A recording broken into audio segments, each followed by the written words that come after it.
There will probably never come again a politician like Sue Loudon, who proposed bartering chickens for health care. However, there already is Sharon Angle, who beat Sue Loudon last night in Nevada, and she may be even more fun to cover than the chicken lady.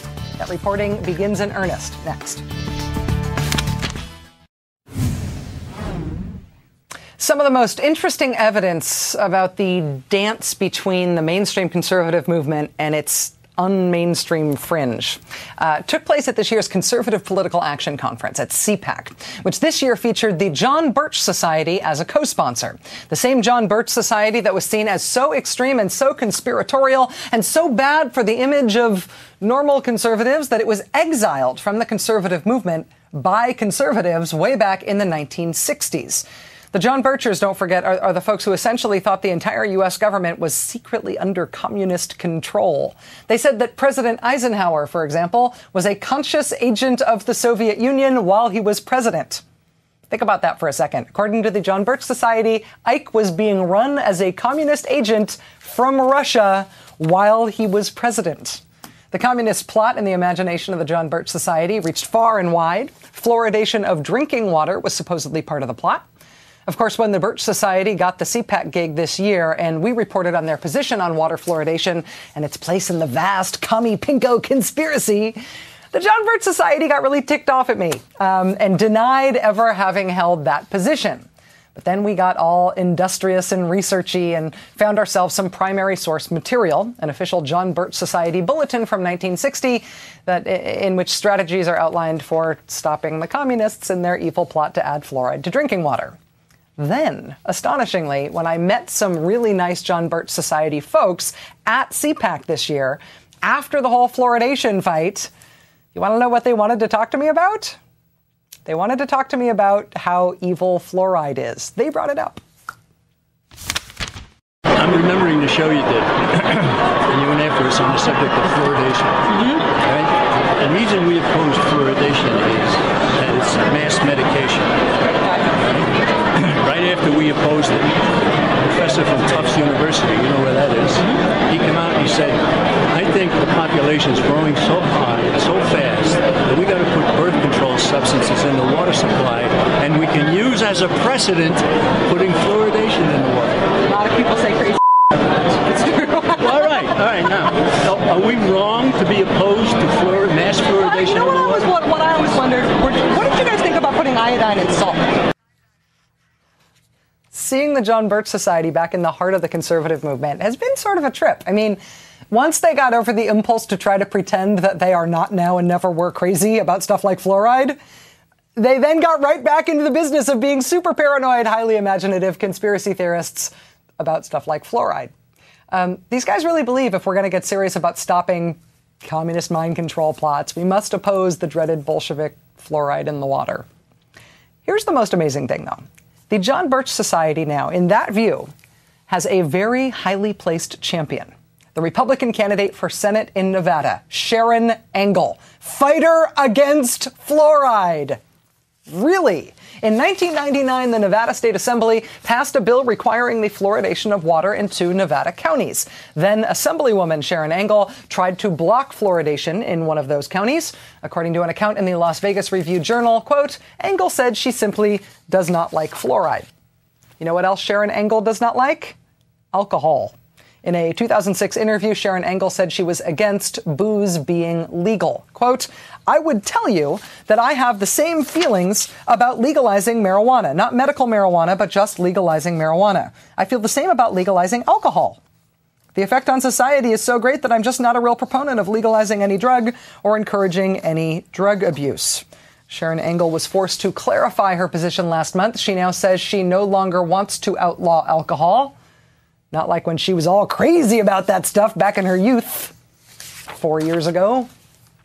But it's not just making beer illegal and stopping the evil plot to put fluoride in the drinking water. Here's Sharon Angle's take, for example, on the United States' role in the United Nations. Quote, the UN continually threatens U.S. sovereignty with endless rhetoric and treaties and it has now become the umpire on fraudulent science such as global warming. The United States needs to withdraw from the United Nations and work solely with America's willing allies. Her foreign policy position here is that we should ditch the UN and their crazy ideas about global warming and treaties.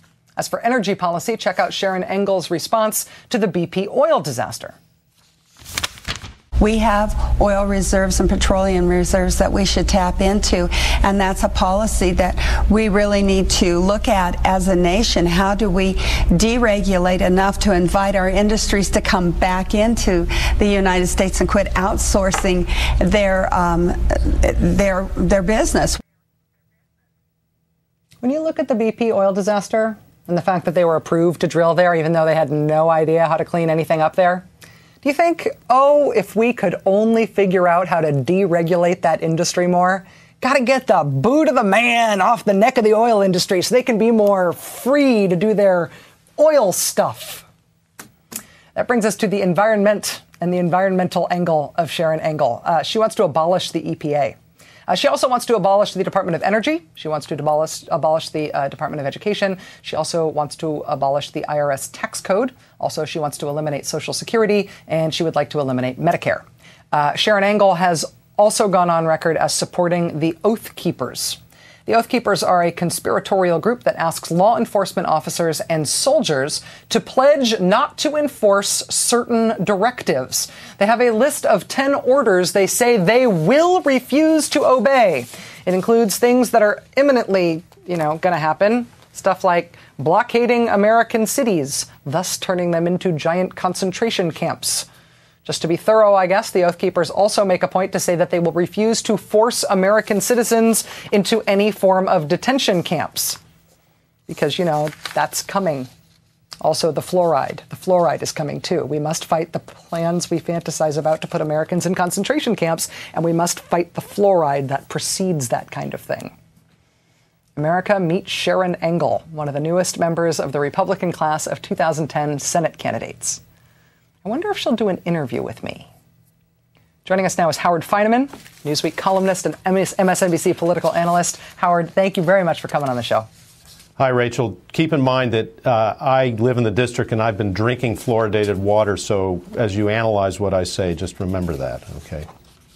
I will assume that it is your communist controlling agents that are speaking through you without your consent. I understand. Is there a cloud inside the silver lining for Harry Reid here? Is there anything that he should worry about with Sharon Engel? Yeah, but it doesn't have that much to do with Sharon Engel. It has to do with the national mood. Which is foul and which is, I think, very suspicious of Washington, very suspicious of elected officials of all stripes, very suspicious of anybody who can be considered an insider. He's on the ballot with his son, Rory, who's going to be the Democratic candidate for governor. I don't think people are in a dynastic mood. Nevada's economy is in bad shape.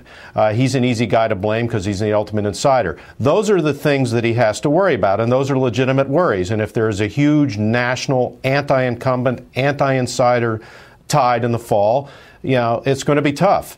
But Sharon Engel is a gift, because you barely scratch this. I mean, you hit some good ones, but you could go on. You could do an hour on Sharon Engel. He's not going to do that right now, by the way. He's going to let her try to argue with herself as she attempts to distance herself from some of these things. What do you think happens in terms of the Republican establishment and Sharon Engel? I recognize in Sharon Engel not only some Tea Party inflection, but also some sort of Ron Paul movement inflection, that sort of John Birchie conspiratorial side of that movement. And mainstream Republicans have long been very uncomfortable with that, folks. How are they going to handle her? Well, that's a very good question. On something, she makes Ron Paul seem like Gerald Ford. I mean, she is really out there. And I think what the Reid strategy is going to be and the Democratic strategy is going to be is, number one, to let the Republicans fight among themselves here still.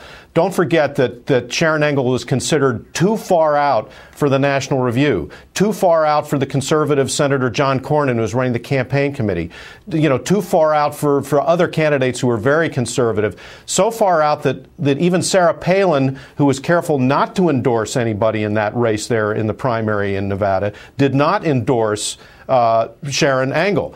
So, you've got Brian Sandoval, who's the Republican candidate for governor, brought in to try to clean up the image of the state party there. He has been very careful not to say anything much about Sharon Angle.